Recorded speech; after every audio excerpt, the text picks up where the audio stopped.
The champagne tasted like dishwater. Bubbles with no bite, just like my whole life these days. The girls were a blurry mess, fake eyelashes, screeching laughter, too much cheap perfume hanging in the air. This is what I get for 5 years with Dan. A tacky hotel room and a bachelorette party that felt more like a middle school sleepover gone wrong. He's not a bad guy, Dan. Got a steady job, treats me okay. I guess. But Jesus, the routine is killing me. Work, gym, dinner, some boring-ass show on Netflix, then sleep. Rinse and repeat. Like a freaking robot. No spark, no surprise, just a euro this. My phone buzzed onto the table, and I nearly jumped out of my skin trying to hide it. I'd gotten good at the sneaky stuff, even though Dan hardly ever checks up on me. But this wasn't Dan. It was Mike. Mike from uni.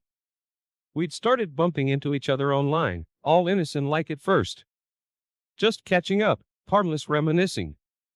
But tonight, a euro tonight, he'd slipped a message saying he was in town, just for the night. My head screamed at me. This was a train wreck waiting to happen. Wasn't I supposed to be all about commitment now? The ring on my finger felt heavy, like a promise about to break. But damn it, I hadn't felt this alive in ages. Just one night.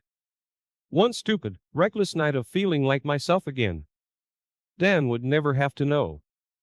And my Kia Euro Mike always made me feel like I was more than just someone's future wife. Shots. Emily squealed, shoving a tray of neon-colored drinks under my nose. Part of me wanted to let loose, be that carefree girl for a few more hours.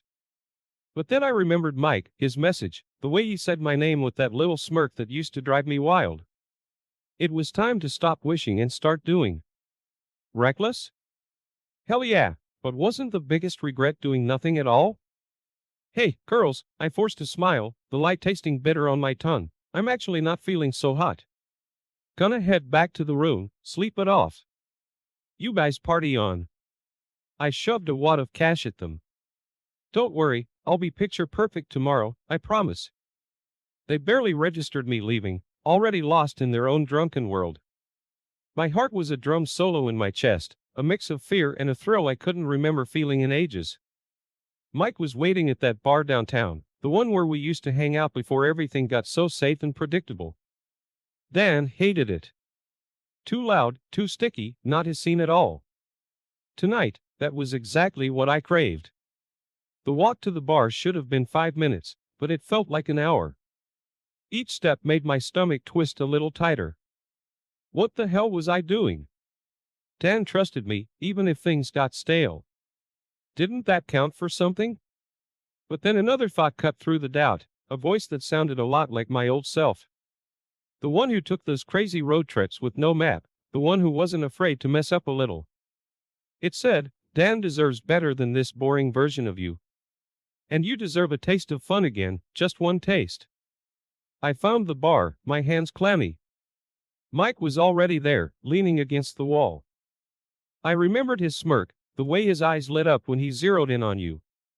He was older, bit of gray at the temples, but the pull was just as strong, like he could see past the safe, settled down me, straight to the hungry girl hiding underneath. Hey there, he grinned, and his voice washed over me, familiar and thrilling. Didn't think you'd actually come. Changed my mind, I forced a casual shrug, but my voice was shaky. The party was lame, even a half-truth felt wrong, a betrayal before the real deal. You haven't changed a bit, he said, ordering me a drink. Something stiff with a name I didn't recognize. Still the most impulsive, exciting girl I know. Was that true anymore? Had I fooled myself into thinking I was content? The drink burned going down, and it wasn't just the cheap whiskey. It was the risk, the thrill of being seen as something other than Dan's girl. So, Mike's eyes didn't leave mine, about tonight. A wave of guilt almost crashed over me. Dan's face, the way he looks at me like I'm a euro enough. But then I thought of the hotel room, the predictable wedding, the endless stretch of Wednesdays just like all the others. Enough wasn't enough anymore. My place, I heard myself say, my voice bolder now, more like the old me. It's closer. My phone was a ticking bomb in my hand. Each message from Mike was a thrill laced with terror. This was real now, not just some messed up fantasy in my head. My brain raced. Scrub the conversation clean, delete every trace. Not that Dan ever checks, but the guilt made me paranoid. My fingers were shaking so bad I almost dropped the phone in the toilet. Breathe. Just breathe. But the tightness in my chest wouldn't let up. The rest of the night was torture. I forced another drink down, plastered a smile on my face and pretended like I wasn't dying inside. My head buzzed with lies. Excuses to slip away. Cover stories that might hold up if Dan ever questioned. Each time a girl asked how I was feeling, how the wedding plans were going, it was like a knife to my chest. Liar, cheater, that's who I was now. You all right? Emily squinted at me, her eyeliner smudged. You look a little pale.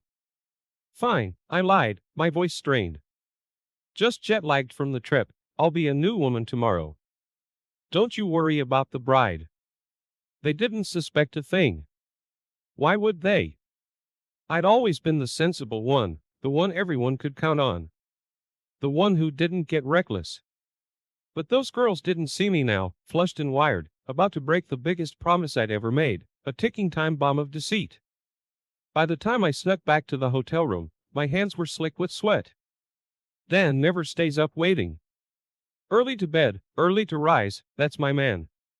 But what would he think if he woke up, saw me gone? I crept to the bathroom, heart thudding. In the mirror, my eyes were huge, wild. Makeup smeared, a stranger staring back. I wanted to throw up, run away, anything but take that next step. One last check of my phone. Nothing from Dan. He was sleeping peacefully, trusting the woman who was about to throw it all away. The wave of guilt nearly knocked me off my feet. But right underneath that, excitement. A desperate, messed up excitement that was stronger than the fear now, pushing me towards the edge. One small step into the dark, then another, and it would be too late to go back. The taxi door slammed shut, and I took a deep, shaky breath. I glanced back at the hotel, its windows glowing all warm and harmless, and felt a prickle of guilt. Dan was up there, probably dreaming about spreadsheets or whatever boring thing he did, and I was doing this. But a quick flash of Mike's eyes, that grin, and the guilt faltered. I deserved something that made my pulse quicken for once. The address was one of those fancy new apartment blocks, the kind we always joked we couldn't afford. Mike had done all right for himself, I guess. My heels clicked on the polished floors, and my traitorous heart matched the beat. This was too real. What if I bolted? But then the door opened, and there he was. You came. He wasn't smiling anymore, just looking at me with a fire in his eyes that scared me a little, and turned me on more than it should. He didn't say another word, just pulled me close. The kiss was rough, not romantic like those college fumbles. Demanding. It lit a match I hadn't even known was there, burning away every flicker of good sense I had left. His hands were everywhere. My dress, my skin, and all I could think was, finally. Finally, I wasn't Dan's good girl anymore. There wasn't much talking. This wasn't about catching up or whispering sweet nothings.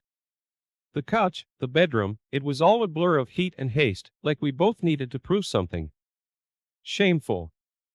Thrilling. Wrong. Everything I wanted and shouldn't have. Somewhere in the back of my pounding head, a tiny voice screamed for me to stop, to remember Dan's face. But I shut it down. That voice was weak, and the pounding heartbeat of lust was oh so much louder. Afterwards, in the half-light of his messy bedroom, a wave of something like regret washed over me. But even that was mixed with a strange kind of thrill. I'd never felt so wicked, so reckless, so alive. And with that realization, any shred of guilt left died right there. The morning light was cold and brutal, exposing the empty bottles and discarded clothes. A wave of nausea hit me, stronger than any hangover. Mike was already up. Pulling on his shirt like getting dressed was the most normal thing in the world. He caught my expression, and that damn smirk flickered again.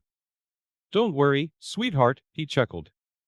It sounded wrong, hearing that word from him, all casual, like we were ordering pizza. This isn't gonna get messy. Did he think I was in love with him? Embarrassment burned hot in my cheeks.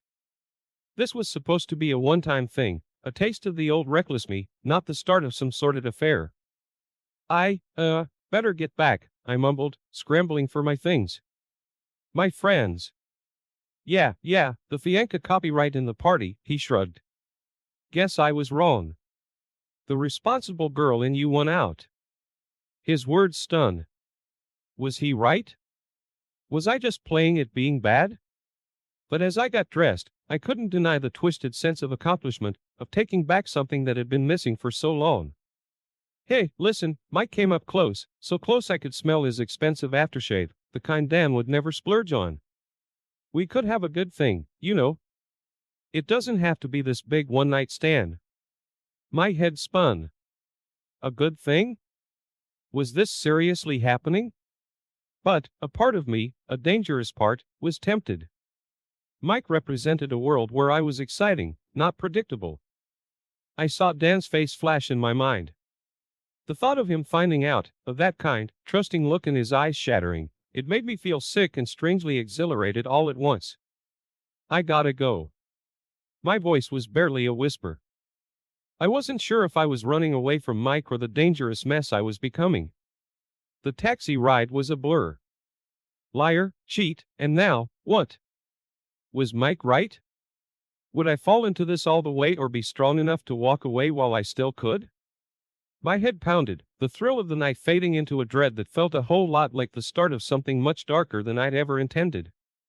The hotel room door clicked shut, a barrier between me and the world, but I felt more exposed than ever. My dress was wrinkled, my hair a mess, a stranger's scent clinging to my skin. I wanted to crawl into the bath and scrub myself clean, but I knew no amount of soap could wash away the shame. The girls were still passed out, thankfully. I threw on some fresh clothes, hands shaking. I had to look normal, I had to play the part of the happy bride-to-be for one more day. But with each reapplication of bright lipstick and forced smile, the lie grew bigger, heavier. There you are, Emily stumbled from the bathroom, squinting at me. Rough night, huh? God, don't tell me you're getting a head start on the wedding nerves? Just tired, I forced a laugh that sounded more like a sob. Think I'm gonna skip the big breakfast thing, maybe take a walk.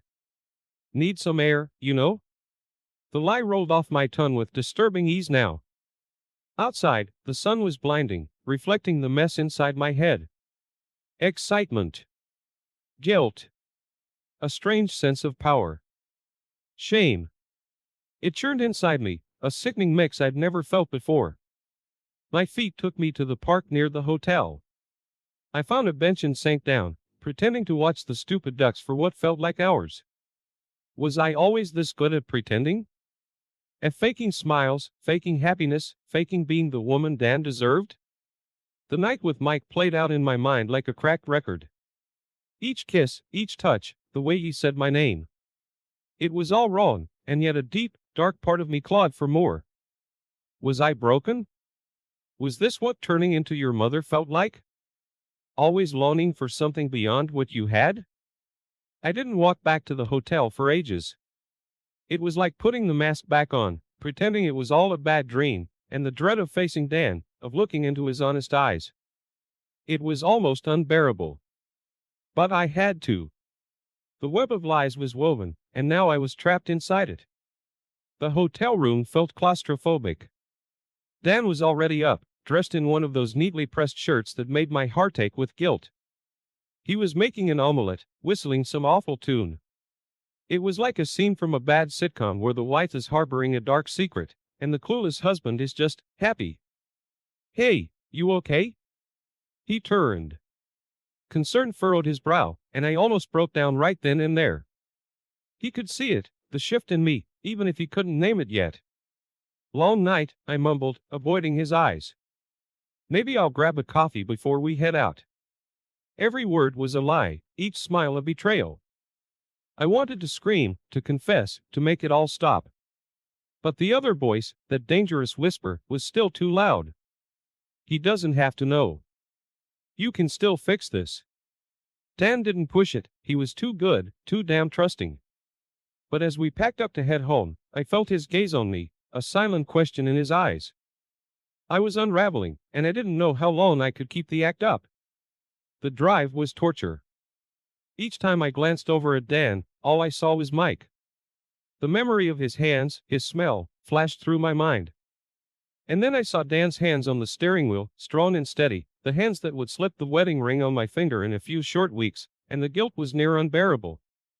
Dan tried to make small talk, wedding plans, stupid jokes, the same stuff we always talked about. But my replies were short, my mind a million miles away. At one point, the silence stretched out so long, he turned from the road, that concern looked back on his face. "Look," he began, then hesitated. "I know you're stressed about the wedding, but we'll get through it. Together. It'll be." He searched for the words, a flicker of worry in his normally kind eyes. "Perfect. Just like you deserve." My perfect lie was falling apart, piece by agonizing piece. The guilt was a wildfire now, burning away the last shreds of the woman I used to be. I loved him, loved the life we were building. But it all felt tainted, built on a foundation of betrayal.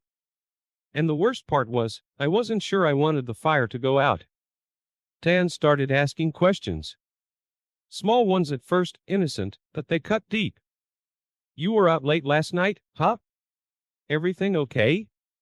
It was over dinner, the same pasta we made every Tuesday. But tonight, I barely tasted it.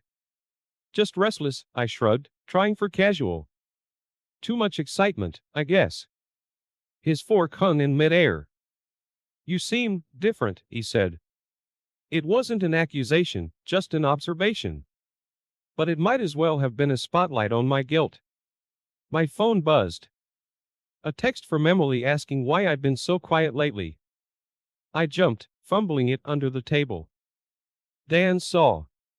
Something flickered in his eyes, suspicion, hurt? I couldn't tell, and that scared me most of all. The digging got worse. Not full-on detective work, just those little nagging questions. "Remember the bar we went to that time? Where was it again?" Stuff he should have known. Stuff I usually reminded him of. He noticed my missing earrings, the ones he'd given me. "Lose those?" he asked. Trying to sound playful, but I could hear the strain. Lies piled on lies, and with each one, the fear of him finding out, of that look of shattered trust on his face, ate away at me. I couldn't sleep. I barely ate. I started snapping at Dan for no reason, making everything worse. Was I just imagining his suspicion? Or was I already caught, just not confronted yet? Dan always gave me the benefit of the doubt, always trusted me. But that trust was wearing so thin, I was afraid it would snap at any moment, leaving me exposed and ruined. One night, he took my phone. Just casually, as I was washing dishes. "Hey, mind if I check something? Need to look up that restaurant for our date." My heart hammered in my chest. Had he seen a text? A missed call? Something that would blow my secret sky high? The seconds he scrolled felt like hours. He handed it back. "Can't find it," he said. "We'll have to pick that place together." Relief washed over me, then guilt so heavy it made me nauseous. He was looking, trying to find answers. I was losing control, losing Dan, and it was all my own fault. The fights escalated from sharp words to a simmering tension that threatened to burn us both. One night, Dan exploded. "What the hell is eating you alive? Ever since the damn party." His voice faltered, that flicker of hurt and suspicion always lurking. Despair clawed at my throat. Confess, get it over with. Maybe if he understood, if I could show him how desperate, how lost I'd become. But the dread of him knowing, of seeing the disgust in his eyes, made me clam up. He was my rock, the one constant, and I was about to shatter everything. Sleep became my worst enemy. Dreams of Mike, twisted and taunting, merged with the fear of Dan finding out. I jolted awake, a scream caught in my throat, his gentle hand on my shoulder making it even worse. I didn't recognize the woman in the mirror, plotted eyes, a brittle smile that cracked with every forced, "Good morning," I gritted out. One night, fueled by cheap wine and a despair stronger than any alcohol, I broke. It spilled out in ragged sobs. The party, Mike, the hotel room. No holding back the ugly, shameful details.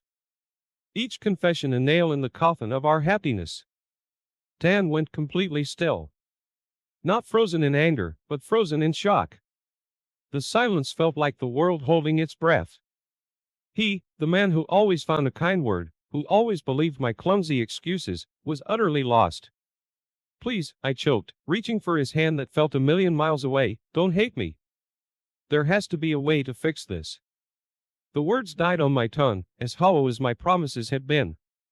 Why, his voice cracked, so unlike him. Why risk it all? Why destroy what matters most? And there was the question I'd spent all these hellish days avoiding.